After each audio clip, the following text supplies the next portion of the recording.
저는 지난 3주 동안 이제 미국 집회를 다녀왔습니다. 제가 이민자 출신이고 또 그 이민교회에 대한 그런 빚진 마음이 있어서 한 번씩 가서 이제 말씀을 전하고 오면은 제가 참 은혜를 많이 받고 돌아옵니다. 그 열악하고 힘든 이민 생활 가운데에서도 또 교회를 지키기 위하여 애쓰는 많은 분들을 만나보고 또 각자가 하나님 앞에서 중심을 가지고 살아가는 많은 이민자 신앙인들을 보면 제가 힘을 얻습니다. 이번에도 참 귀한 분들을 여러 분 만났는데요. 첫 번째 가서 예배를 인도했던 그 교회는 아주 자그마한 교회입니다. 성도님들 출석이 한 80여 명 그렇게 출석하시는데요.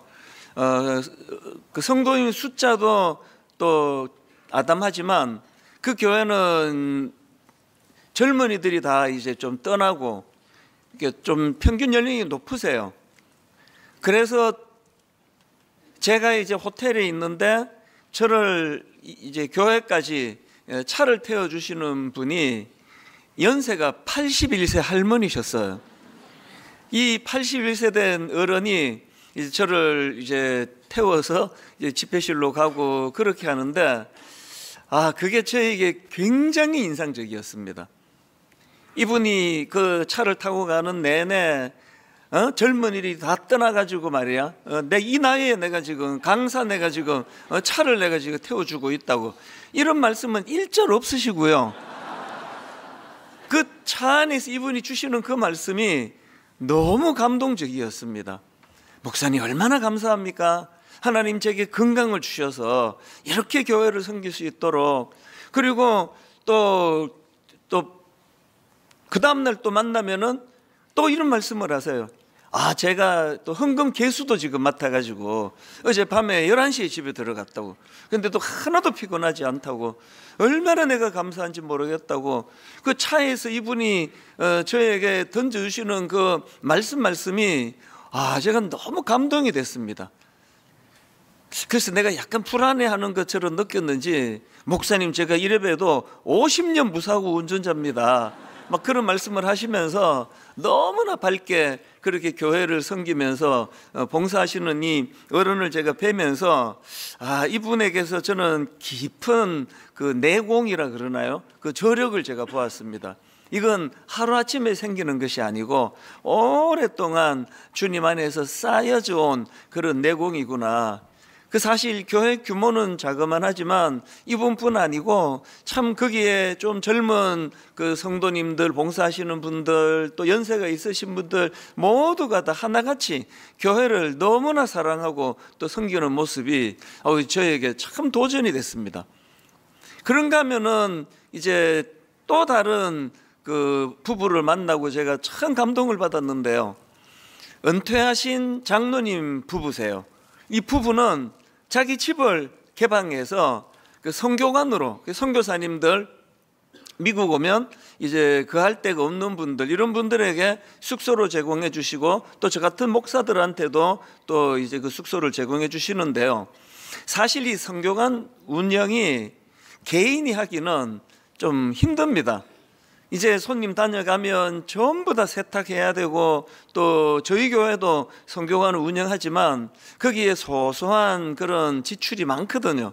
그걸 기쁘게 이 은퇴하신 장로님 부부가 감당을 하시는데 제가 이 부부를 만나서 대화를 나누어 보니까 너무나 거기에 저 향기가 느껴진다 그럴까요? 참 관록이 이런 거구나.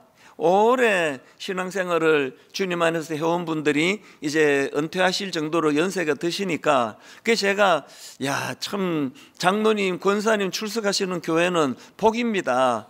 이런 어른이 그 교회에 계시니 젊은 사람들에게 얼마나 좋겠습니까? 그런 이야기를 할 정도로 이 장로님 부부랑도 제가 만나서 한국으로 돌아왔는데도 이 부부와 식사같이 하고 교제하고 대화하고 이런 것들이 마음에 굉장히 선물처럼 그렇게 느껴졌습니다. 그래서 제가 그 장로님께 저희도 장로님 부부처럼 그렇게 주님 안에서 이렇게 갈수록 아름다운 그런 부부가 되면 좋겠다고 그런 말씀을 드렸습니다.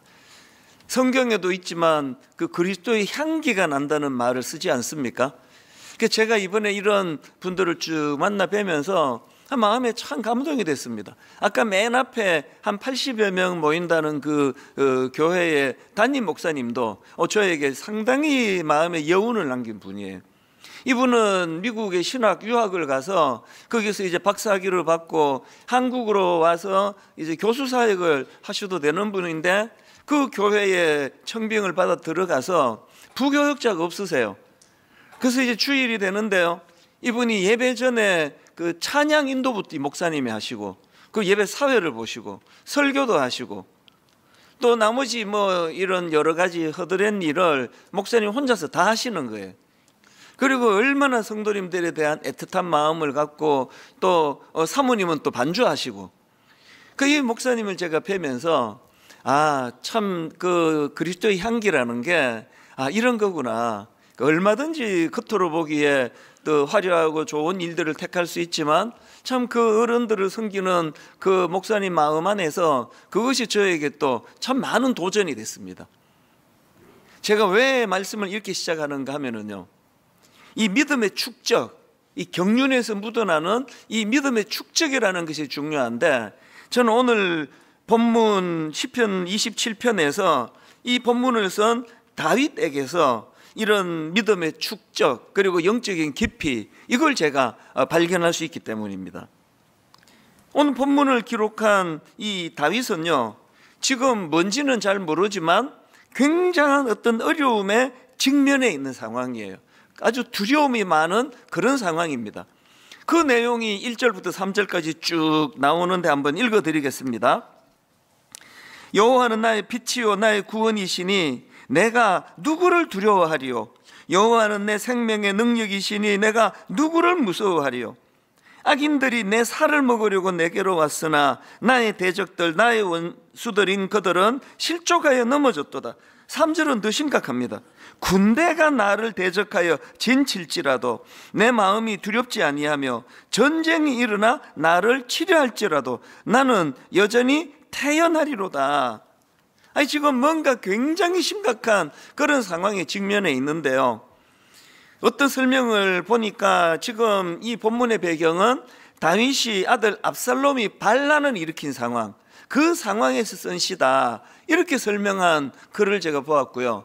또 그런가 하면 또 다른 글에서 보니까 그게 아니고 지금 그 악한 사울 왕이 자기를 죽이려고 혈안이 되어 있는 그런 상황에서 두려움 속에서 쓴 시다, 그렇게 표현하는 글도 봤습니다.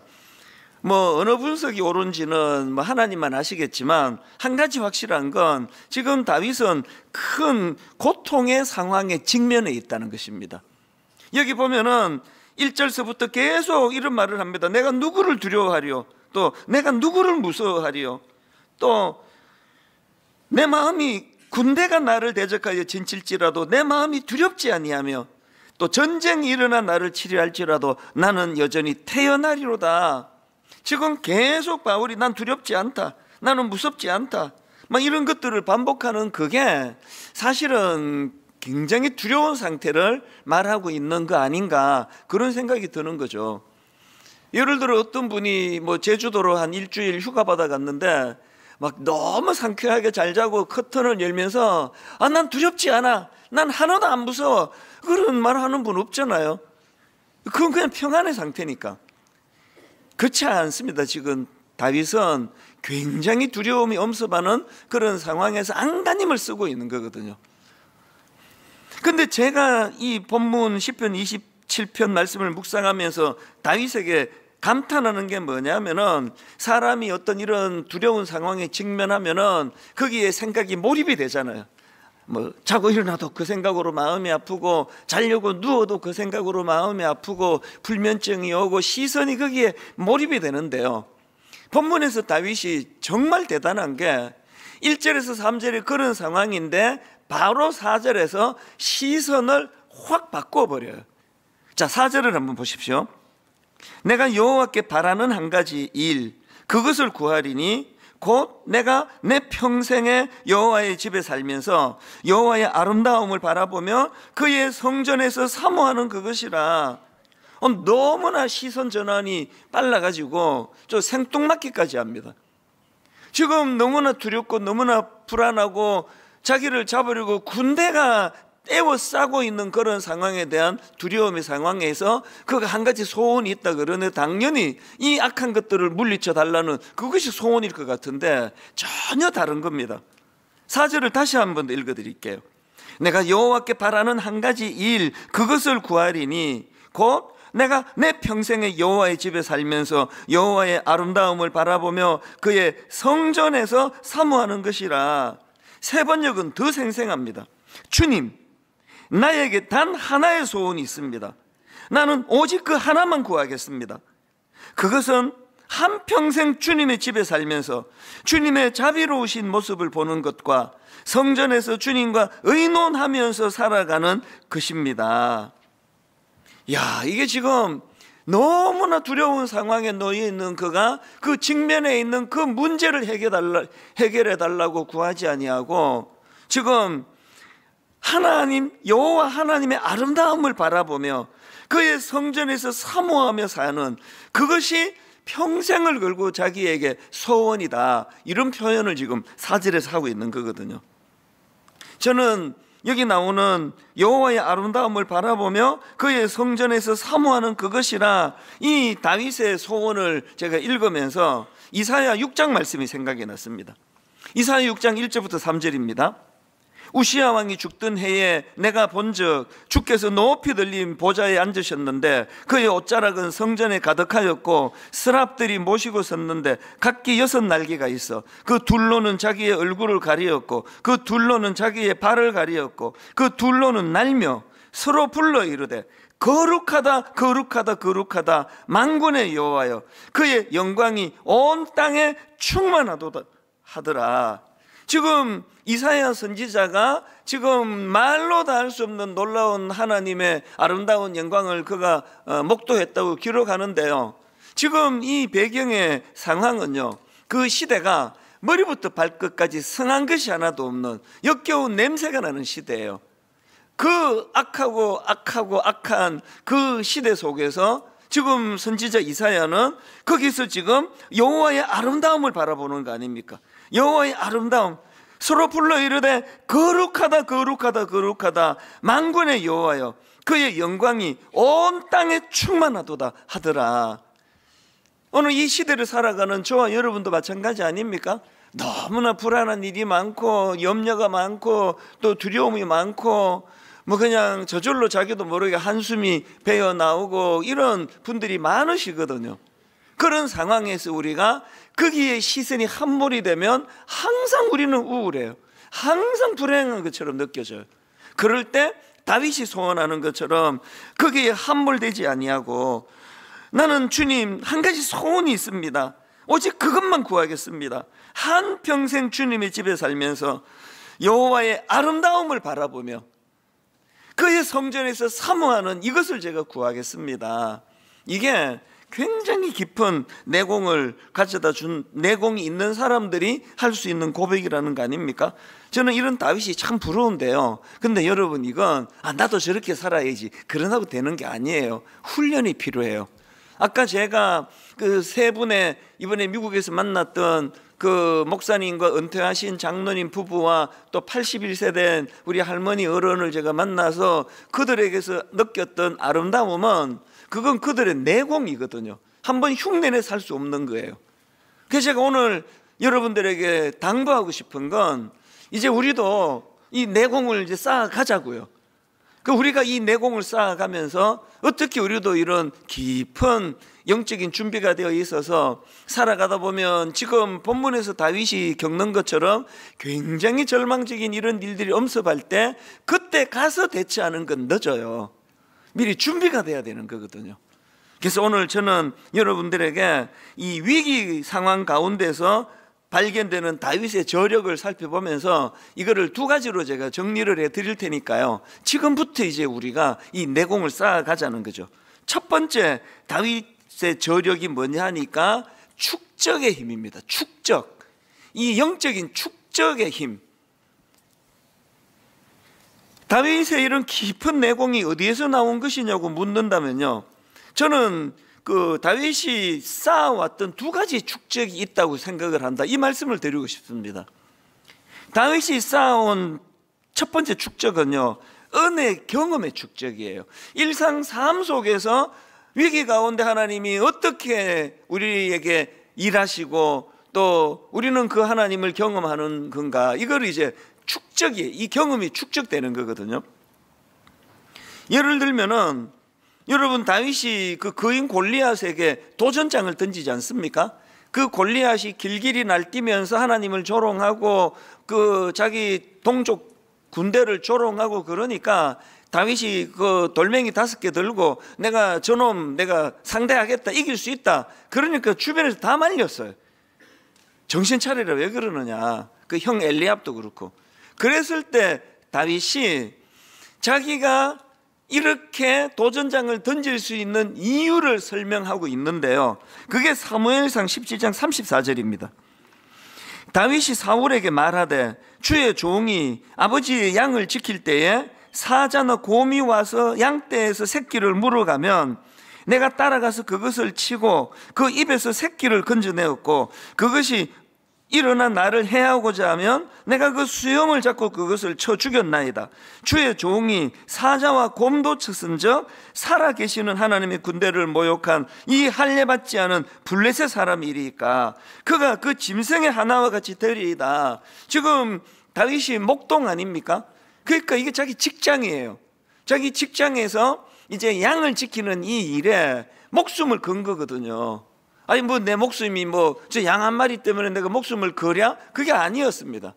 자기는 뭐 양 지키다 죽을 사람처럼 거기에 모든 힘을 거기에다 쏟으면서 그렇게 달려가니까 하나님께서 그런 이 다윗을 너무나 아름답게 인도해 주셨다. 그래서 이 37절에 보면은 이걸 영적으로 이렇게 해석합니다. 또 다윗이 이르되 여호와께서 나를 사자의 발톱과 곰의 발톱에서 건져내셨은즉 나를 이 블레셋 사람의 손에서도 건져내시리이다. 이게 중요한 게 뭐냐면요, 대부분의 사람들은 이런 그 위기를 잘 모면한 그 경험을 자기 실력으로 축적을 해요. 내가 그 위기를 내가 이겨냈잖아, 그리고 내가 물맷돌을 고안해냈잖아, 그거 다 내 아이디어야. 그래서 예수를 믿는데도 어떤 세상적인 살아가는 방식의 축적은 이루어지는데 신앙적이고 영적인 축적은 잘 안 이루어지는 분이 계세요. 그런데 지금 다윗은 인생은 해석이라 그랬잖아요. 그 수많은 위기를 넘긴 걸 자기가 말하고는 37절에서 다시 한번 읽어드릴게요. 또 다윗이 이르되 여호와께서 나를 사자의 발톱과 곰의 발톱에서 건져내셨은즉 나를 이 블레셋 사람의 손에서도 건져내시리이다. 이 은혜 경험의 축적으로 이것을 의미 부여하고 있는 걸 보고 있거든요. 이것이 계속 이루어지는 거거든요. 그래서 이제 골리앗에게 도전을 했더니 물맷돌로 또 골리앗을 또 물리쳤어요. 그러면 이게 또 축적이 되는 거잖아요. 또 하나님이 나를 저 이길 수 없는 그 괴물 같은 골리앗을 하나님이 이기게 하셨다. 이게 또 축적이 되는 거예요. 예수 믿는 것은요, 이론을 쌓는 게 아니에요. 삶 속에서 하나님의 임재를 경험하고 삶 속에서 일하시는 하나님을 경험하는 것이 축적이 돼가는 거죠. 사실은요, 모태신앙인이 갖고 있는 복은 이루 말할 수가 없습니다. 그건 유치원 때부터 이게 축적이 되는 거거든요. 어릴 때부터 축적이 되는 이 축적. 그래서 많은 이제 분당 우리 교회는 초신자들이 많은데요, 여러분들이 이제 일대 그 믿음의 아버지 어머니가 되시면 이제 여러분 자녀들은 그 혜택을 받아 누리게 되는 줄로 믿습니다. 이게 삶 속에서의 영적인 축적이에요. 그런가 하면은 또 다윗이 이 내공을 쌓을 수 있었던 건 그 삶 속에서 축적이 하나 더 있었는데요, 기도의 축적입니다. 자, 오늘 본문 4절 그 개역 한글로 한번 읽어드릴게요. 다윗이 이렇게 말합니다. 내가 여호와께 청하였던 한 가지 이 일 곧 그것을 구하리니 곧 나로 내 성전에 여호와의 집에 거하여 여호와의 아름다움을 앙망하며 그 전에서 사모하게 하실 것이라. 제가 추석을 뒤지다 보니까요, 그 시제를 설명하더라고요. 지금 여기 나와 있는 내가 여호와께 청하였던 한 가지 일할 때 이 청하였던 이게 시제로 보면은 완료 시제라고 그러는 거예요. 이건 어떤 의미를 가지고 있느냐 하면 지금 다윗이 여호와께 청하는 그 한 가지가 지금 처음 하는 게 아니고요, 과거에서부터 지금까지 계속되어 오는 것을 표현하는 게 이게 완료 시제라고 하는 거죠. 한편으로는 자기 삶 속에서 위기를 만날 때 하나님이 어떻게 은혜를 베풀어 주셨는가에 대한 실제적인 그런 은혜의 축적이 삶 속에서 이루어졌다면, 또 다른 한편으로는 기도가 축적이 되는 겁니다. 오래전부터 하나님 앞에, 하나님 저에게는 소원이 딱 하나 있습니다. 내가 여호와의 집에 거하며 여호와의 아름다움을 앙망하며 그 전에서 사모하게 하실 것이라, 이걸 계속 기도해 왔다는 거거든요. 오늘 우리가 이 땅을 살아가면서 이 기도는요, 한번 와서 바짝 하고 끝나는 게 아니에요. 축적이에요. 이걸 모범적으로 보여준 인물이 다니엘이라는 인물 아닙니까? 다니엘 6장에 보면은 다니엘이 위기를 만났습니다. 정적들이 그냥 죽이려고 작심을 하고 올무를 놓고 있거든요. 그들이 뭐라고 왕에게 간청하는가 하니까, 왕이시여, 앞으로 30일 동안 왕 외에 다른 신이나 사람에게 기도를 드리는 자가 있으면 사자 우리의 집어 넣겠다는 검령을 내려주시기 원합니다. 이게 누가 봐도 이건 다니엘을 겨냥한 거거든요. 그랬더니 왕이 허락을 해요. 다니엘 6장 9절. 이에 다리오 왕이 조서에 왕의 도장을 찍어 검령을 내니라. 이제 다니엘은 이제 큰일 났습니다. 절대로 이제는 기도하면 안 되고요, 하나님 죄송한데 이해해 주세요, 그럴 상황이에요. 그런데 여러분, 다니엘 6장 10절 유명한 말씀 다 아시죠? 그 상황을 뻔히 알고도요, 10절입니다. 다니엘이 이 조서에 왕의 도장이 찍힌 것을 알고도 자기 집에 돌아가서는 윗방에 올라가 예루살렘으로 향한 창문을 열고, 그 다음이 중요해요, 전에 하던 대로 하루 3번씩 무릎을 꿇고 기도하며 그의 하나님께 감사하였더라. 이 전에 하던 대로, 이게 기도의 축적이에요. 본인이 하나님께 기도할 때 하나님은 일하신다, 이것이 자신감으로 나타난 거거든요. 저는 분당 우리 교회도 마찬가지고 한국교회가 참 빈약한 게 이 기도가 축적이 안 되는 거라고 생각을 합니다. 제가 제일 재밌기도 하고 또 씁쓸하기도 하고 한 게요, 수능 시험이 끝난 다음 날 새벽 기도회예요. 2학기가 되면서 기도하는 주의 자녀들이 점점 많아지다가 딱 수능 시험이 끝나면 그날로 끝. 그 채점할 때까지는 기도해야 되는 거 아닙니까?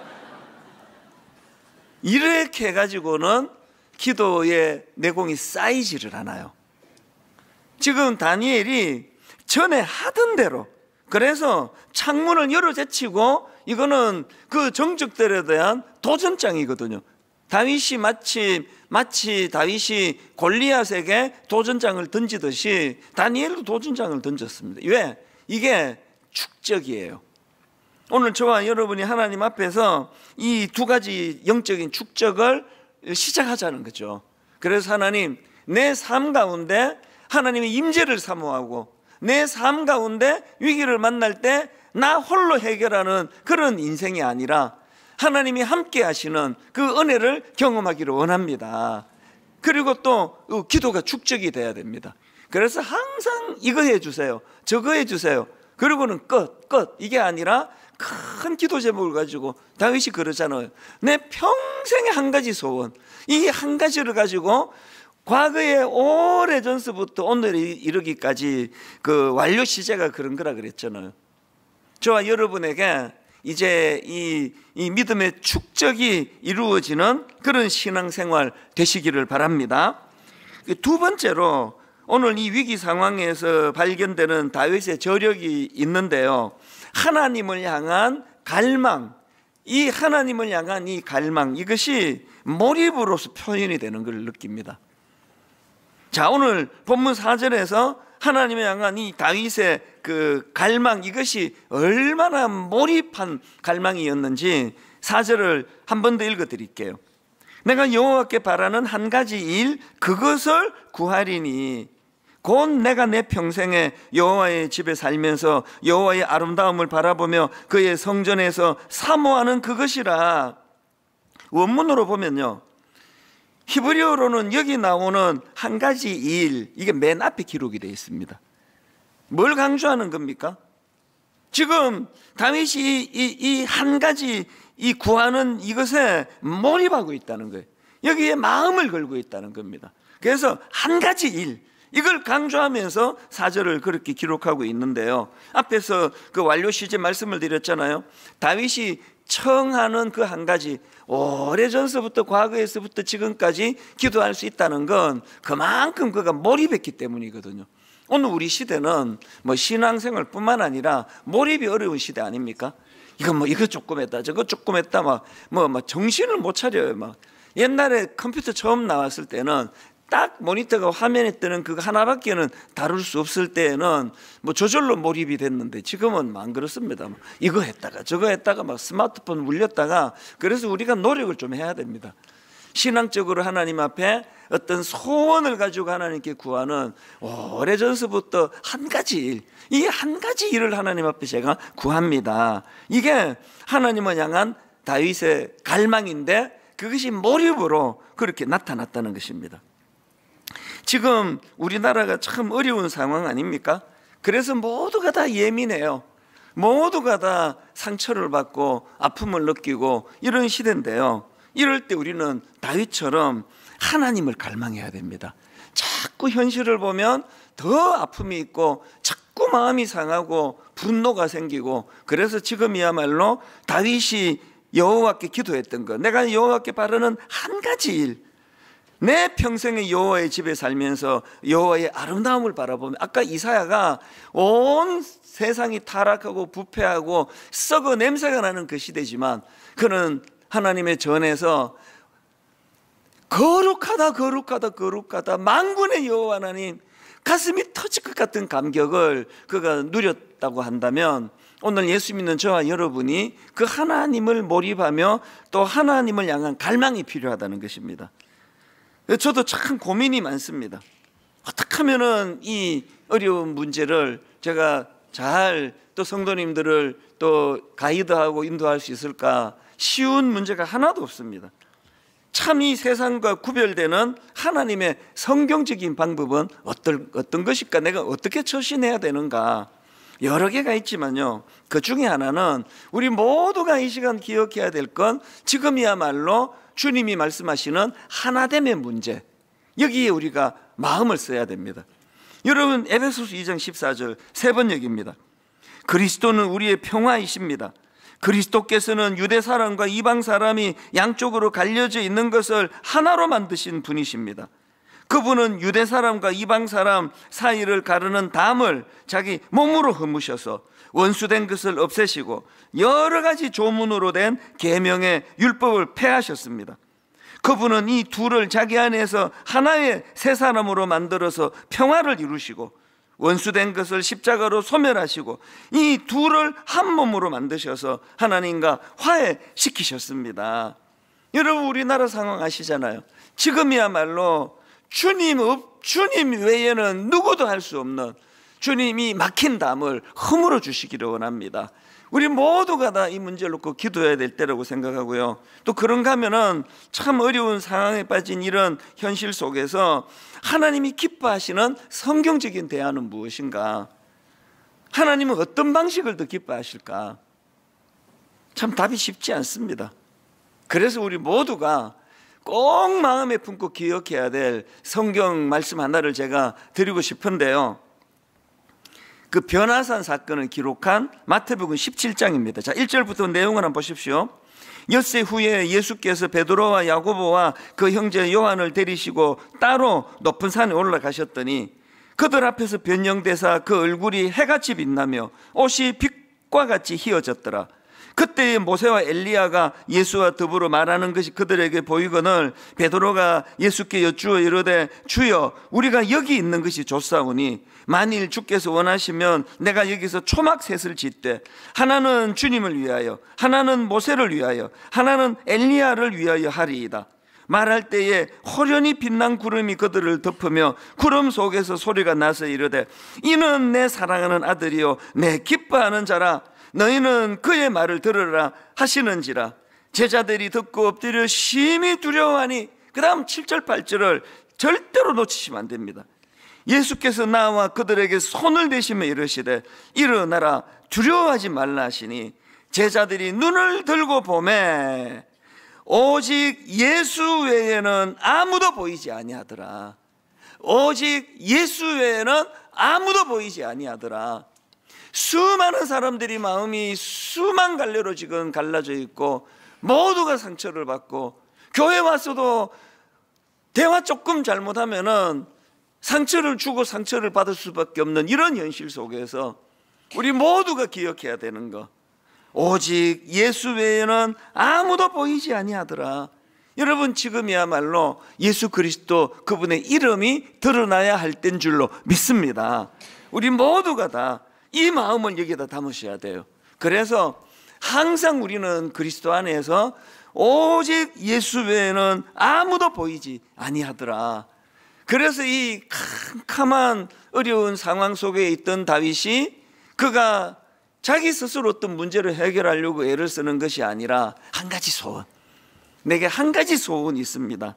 하나님, 내가 평생을 걸고 오랫동안 기도해왔던 그 한 가지, 여호와께 바라는 한 가지 일, 그것을 구하리니 곧 내가 내 평생에 여호와의 집에 살면서 여호와의 아름다움을 바라보며 그의 성전에서 사모하는 그것이라. 사실 제가 1부, 2부 시간에 참 제가 너무 힘들고 답답한 그런 이야기들을 많이 나누었습니다만 하나님께서 제 마음에 그거 다 빼라, 니만 답답하냐? 그거 다 빼라. 그래서 다 뺐어요. 여러분이 좋은 건 설교가 좀 짧아졌습니다. 제가 갖고 있는 생각, 제가 갖고 있는 어떤 억울한 마음, 제가 갖고 있는 어떤 대안, 이 모든 걸 다 내려놓고 오직 예수 외에는 아무도 보이지 아니하더라. 더 하나님께 무릎 꿇고 이 교회의 저의 연약함을 돌아보고 맨날 억울하다 이런 소리 하는 것은 그건 초보 때 일이라면 이제 저도 이제 나이로 봐서 그 81살 된 그 할머니까지는 아니라도 이 내공이 쌓여져야 될 때라는 생각을 하는 거거든요. 결론을 제가 이렇게 맺기를 원합니다. 이번 집회 내내 제 마음에서 맴돌던 찬양이 하나 있었는데요, 그 찬양 제목이 간단해요. 나의 하나님이에요. 나의 하나님. 가사를 제가 좀 읽어드릴까요? 나의 사랑, 너는 어여쁘고 참 귀하다.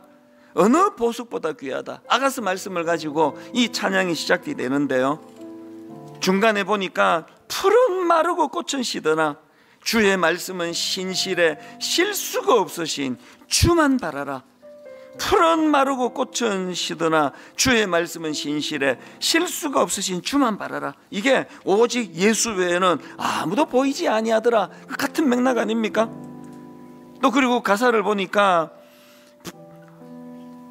주님의 나라와 뜻이 나의 삶 속에 임하며, 주님의 나라와 뜻이 나의 삶 속에 임하며, 내 생각도 아니고 당신 생각도 아니고 하나님의 생각, 하나님은 이럴 때 어떻게 행하시기를 원하시는가.